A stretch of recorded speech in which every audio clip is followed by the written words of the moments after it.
કેમ છો વિદ્યાર્થી મિત્રો? મજામાં ને? આપણે ઘણા લાંબા સમય પછી મળ્યા છીએ અને પર્ટિક્યુલર આ જે વિડિયો છે એ કોલેજના વિદ્યાર્થીઓ માટે છે કે જે આ વખતે વર્ષ 2023-24 ની અંદર કોલેજની અંદર એડમિશન લીધું છે અને એ વિદ્યાર્થીઓને ઘણી બધી સમસ્યાઓ છે, ઘણી બધી મુશ્કેલી છે, ઘણા બધી મૂંઝવણ છે અને તમામ સમસ્યાઓ, તમામ મૂંઝવણનો જે તમારા જેટલા પણ ડાઉટ છે એ ડાઉટ્સ આજે ક્લિયર થઈ જવાના છે। તમારો અભ્યાસક્રમ હોય, તમારી પેપરનું પ્રશ્નપત્રનું પરિરૂપ હોય કે તમારો સિલેબસ હોય, કઈ રીતે આવવાનું છે, સંપૂર્ણ જાણકારી તમને આજના વિડિયો અંદર મળવાની છે।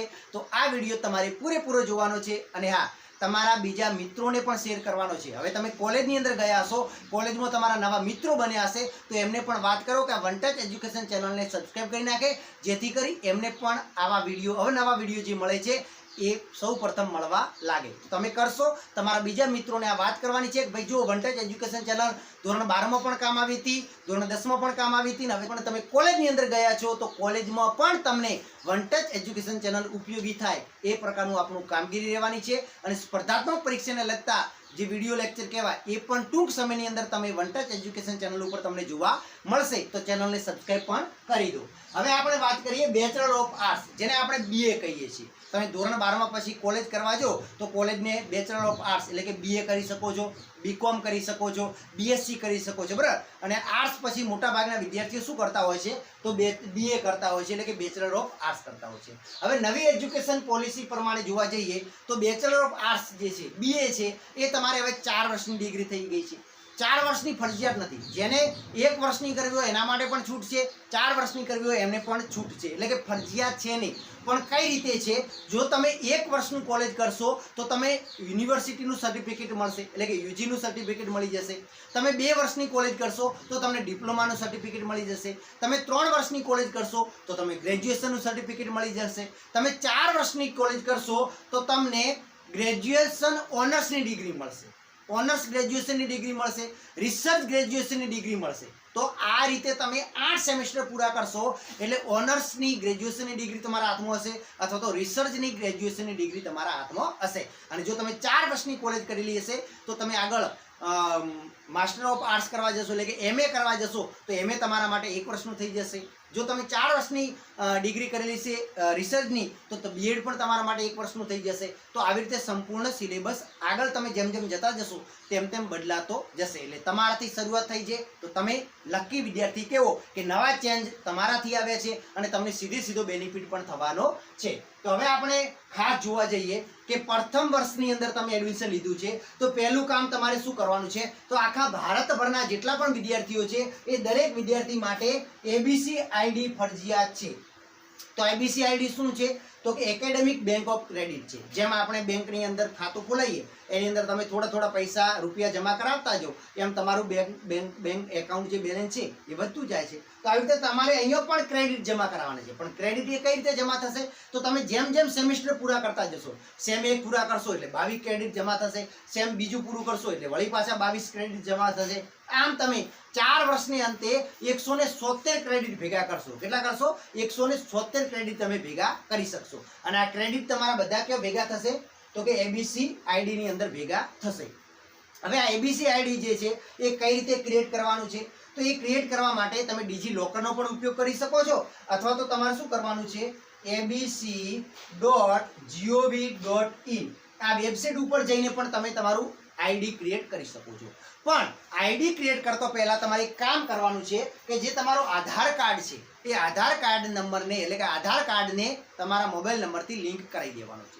જો લિંક ન કરેલો હોય તો પહેલું કામ તમારે કયું કરવાનું થશે, તમારા આધાર કાર્ડને તમારા મોબાઈલ નંબરથી લિંક કરવાનું છે। કારણ કે જ્યારે પણ તમે એબીસી આઈડી ક્રિએટ કરવા જશો એટલે તેની અંદર જે આધાર કાર્ડ તમે નાખશો આ નંબર, એટલે જે આધાર કાર્ડ સાથે લિંક મોબાઈલ નંબર છે એના ઉપર ઓટીપી જશે અને એ ઓટીપી તમારે અંદર નાખવું પડશે તો જ તમે આ ક્રિએટ કરી શકશો। આની અંદર સ્પેલિંગમાં, નામમાં બીજે ક્યાં ભૂલ કરવાની નથી। એટલે કે બને ત્યાં સુધી તમે સેલ્ફ ફાઇનાન્સ કોલેજની અંદર અભ્યાસ કરતા હશો તો તમને જે તે કોલેજવાળા પણ આવું એબીસી આઈડી ક્રિએટ કરીને આપશે અને તમારું જે આ એબીસી આઈડી ક્રિએટ કરી નાખો એની તમારે સ્ક્રીનશોટ લઈ લેવાની છે અથવા તો એ નંબર જે આવે એ નોંધી લેવાનો છે અને કોલેજની અંદર તમારે એ નંબર એનરોલમેન્ટ ફોર્મ એટલે કે ઓનલાઈન તમે ફોર્મ ભરવાના જ્યારે શરૂ થાય ત્યારે તમારે આપવાનું રહેશે અને એ આધારે તમારું આખા ક્રેડિટ જે છે એ 8 સેમેસ્ટરના તમારા અંદર જમા થતા જશે અને એ તમારા ક્રેડિટમાં જમા થશે. બરાબર, આ એક સિમ્પલ પ્રોસેસ છે, તો આ દરેક માટે ફરજિયાત છે. હવે ખાસ અગત્યની વાત કરીએ કે તમે કોલેજની અંદર આવી ગયા છો, તમને સિલેબસમાં ખબર નહીં પડતી હોય, તમને લેક્ચર ભરવા જતા હશો તો તમે લેક્ચરમાં પણ વ્યવસ્થિત બેસી નહીં શકતા હો, ખબર પડે છે ને. અમુક વિદ્યાર્થીઓને 2-3 મહિને જતો ખબર પડતી હોય છે. તો એના માટે પર્ટિક્યુલર માહિતી આપું છું કે જુઓ, હવે તમારે કુલ 7 પેપર આવશે. કેટલા પેપર આવશે? 7 પેપર આવશે. જેમ આપણે સિમ્પલ રીતે વાત કરવા જઈએ ને તો મુખ્ય વિષય તમે જે રાખ્યો હશે એના તમારે 2 પેપર આવશે. પછી જે પ્રથમ ગૌણ આપણે કહીએ છીએ એનું તમારે 1 પેપર આવશે. એના પછી તમે જે દ્વિતીય ગૌણ કહો છો એનું પણ તમારે 1 પેપર આવશે. એના પછી ફરજિયાત જે કમ્પલસરી આપણે કહેતા ને અંગ્રેજી, સંસ્કૃત, તો એ રીતે એની અંદર હવે 4 લેંગ્વેજ આવી ગઈ છે.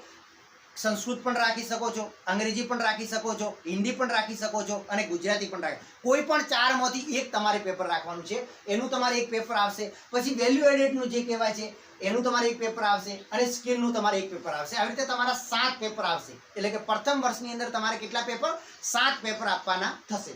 હવે જે આપણે મુખ્ય વિષય છે, જે આપણે કહેતા ને મુખ્ય વિષય, એને હવે નવી એજ્યુકેશન પોલિસી પ્રમાણે એને શું કહેવાશે? મેજર કોર્સ કહેવાશે.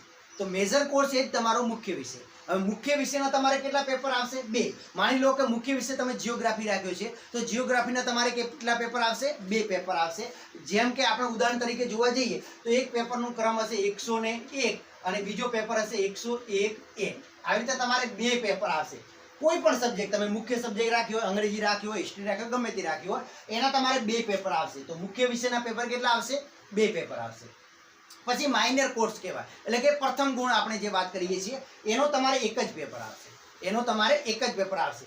માની લો કે તમારે મુખ્ય વિષય ઇતિહાસ રાખ્યો છે અને પ્રથમ ગુણની અંદર તમે શું રાખ્યું છે? તો કે ભૂગોળ રાખ્યું છે. માઇનર સબ્જેક્ટ કયો રાખ્યો છે? જીઓગ્રાફી રાખ્યો છે. અથવા તો તમે મુખ્ય સબ્જેક્ટ સમાજશાસ્ત્ર રાખ્યો છે અને પ્રથમ ગુણ કયો રાખ્યો છે? જીઓગ્રાફી રાખ્યો છે. તો પ્રથમ ગુણનું તમારે 1 પેપર, જેમ કે આ 101 જે પેપર છે, 102 પેપર જે આવશે એ તમારે માઇનરનું આવશે. ખબર પડે છે ને? તો 102 નંબરનું કયું આવશે? માઇનર સબ્જેક્ટનું આવશે, એટલે કે પ્રથમ ગુણનું આવશે. એના પછી મલ્ટિપલ ડિસિપ્લિનરી જે કોર્સ કહેવાય છે, જેને બહુ વિકલ્પીય વિષયો કહેવાય, તો આનો તમારે 1 પેપર આવશે, જેને આપણે પહેલા દ્વિતીય ગુણ કહેતા હતા. તો આ જે પેપરો છે એટલે કે માઇનરના 2 પેપર, મેજરના 2, માઇનરના 1 અને એમડીના એટલે કે મલ્ટિપલ ડિસિપ્લિનરી જે કોર્સ છે આપણે જેને દ્વિતીય ગુણ કહીએ છીએ એનો 1 પેપર આવશે. તો આવી રીતે તમે જોવા જો તો કે 2 પેપર આના, 1 પેપર આનું અને 1 પેપર આનું. આ તમામ પેપર છે ને એ પેપર તમારે યુનિવર્સિટી કક્ષાએથી 70 ગુણના પેપર આવશે અને 30 ગુણ તમારે ઇન્ટરનલના હશે. 30 ગુણ તમારે કોલેજમાંથી ઇન્ટરનલનું લેવાશે. આવી રીતે તમારે 100 ગુણનું એ બનતું હોય છે, બરાબર ને? તો 30 ને 30 60 ગુણના ઇન્ટરનલ મુકાશે મેજર મુખ્ય વિષયની અંદર. 30 ગુણ ઇન્ટરનલ તમારે માઇનર સબ્જેક્ટની અંદર મુકાશે અને 30 ગુણનું ઇન્ટરનલ તમારે ક્યાં મુકાશે? તો કે મલ્ટિપલ ડિસિપ્લિન એટલે બહુ વિકલ્પીય જે વિષયો છે એની અંદર મુકાશે. જ્યારે 70 ગુણના તમારે શું આવશે? તો યુનિવર્સિટીની અંદરથી પેપર આવશે, બરાબર? તમારે એક ઇન્ટરનલ એક્ઝામ આપવી પડે અને એક તમારે યુનિવર્સિટીની એક્ઝામ આપવી પડે. હવે યુનિવર્સિટીની અંદર એક્ઝામની આપણે વાત કરીએ આટલા વિષયની, તો એની અંદર 4 યુનિટ આપેલા હશે. કેટલા યુનિટ આપેલા હશે? 4 યુનિટ. અને દરેક યુનિટમાંથી એક પ્રશ્ન ફરજિયાત પૂછાતો હોય છે. તો 4 યુનિટના જે પેપર છે એની અંદર એક પ્રશ્ન 18 ગુણનો આવશે, બીજો પ્રશ્ન 17 ગુણનો આવશે, ફરીથી ત્રીજો પ્રશ્ન 18 ગુણનો આવશે અને ચોથો પ્રશ્ન 17 ગુણનો આવશે. આ રીતે 70 ગુણનું તમારે યુનિવર્સિટીનું પેપર આવશે. એવી રીતે 3 યુનિટ આપેલા હોય, કોઈ પણ પેપરની અંદર જો તમારે 3 યુનિટ આપેલા હોય તો એની અંદર આ જે પેપરો છે ને એની અંદર દરેકમાં 3 યુનિટ આપેલા હશે. તેમાં એક પ્રશ્ન 17 ગુણનો, બીજો પ્રશ્ન 17 ગુણનો, ત્રીજો પ્રશ્ન 16 ગુણનો. આવી રીતે 50 ગુણનું પેપર આવશે. કેટલા ગુણનું? 50 ગુણનું. અને આ જે પેપર છે એ ઇન્ટરનલ એક્ઝામ એની અંદર આવશે નહીં, બરાબર? જ્યાં વેલ્યુએડેડ છે અને સ્કિલ વાળા જે પેપર છે એમાં તમારે ઇન્ટરનલ એક્ઝામ આવશે નહીં. એ સીધું 50 ગુણનું યુનિવર્સિટીનું જ પેપર આવશે. હવે ખાસ આપણે ક્રેડિટની વાત કરીએ કે ભાઈ તમને ક્રેડિટ કઈ રીતે મળશે. તો મેજર સબ્જેક્ટ એટલે કે મુખ્ય વિષયની વાત કરીએ તો એની અંદર તમને એક પેપરની 4 ક્રેડિટ છે. આવી રીતે કેટલી ક્રેડિટ મળી જશે? 8 ક્રેડિટ મળશે. 2 પેપરની 8 ક્રેડિટ. આની અંદર પણ એક પેપરની 4 ક્રેડિટ છે, તો એક જ પેપર છે તો એની પણ 4 ક્રેડિટ. અને એમડી એટલે કે બહુ વિકલ્પિક વિષય છે એની અંદર પણ 4 ક્રેડિટ મળશે. પછી આપણે એબિલિટી એન્હાન્સમેન્ટ જે કોર્સ કહેવાય કે જે ભાષાને લગતા છે. આ તમામ કયા છે તો કે ભાષાને લગતા છે. અને આને તમને ક્રેડિટ કેટલી તો કે 2 ક્રેડિટ મળશે. કેટલી ક્રેડિટ મળશે? 2 ક્રેડિટ મળશે.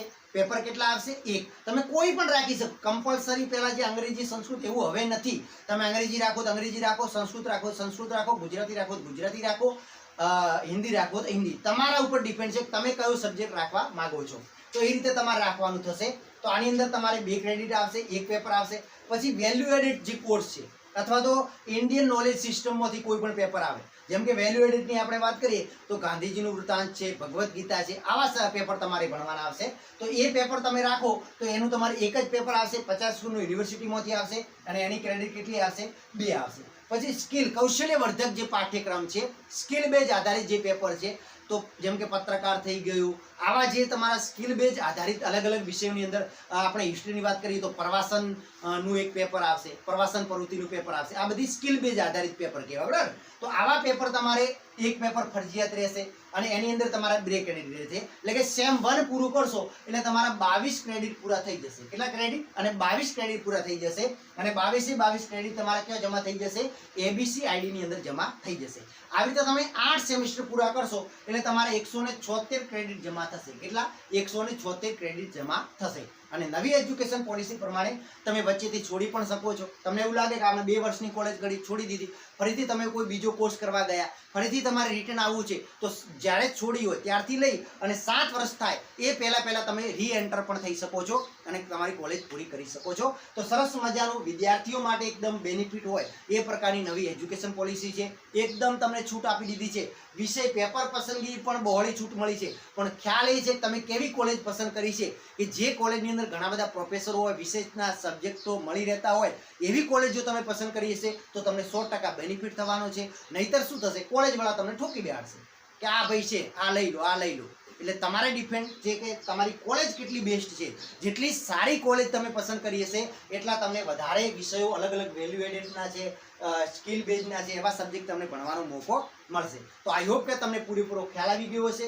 ન ખ્યાલ આવ્યો હોય તો તમે કમેન્ટ કરી શકો છો. તો આપણે ફરીથી તમને કમેન્ટ દ્વારા પણ જવાબ આપવાનો પ્રયત્ન કરીશું. અથવા તો જો એવું લાગશે કોઈ ડાઉટ હજી પણ રહી ગયો હશે તો ફરીથી આપણે વિડીયો બનીને હાજર થઈ જઈશું. ફરી મળીશું નવા વિડીયો સાથે. જય હિન્દ, જય ભારત.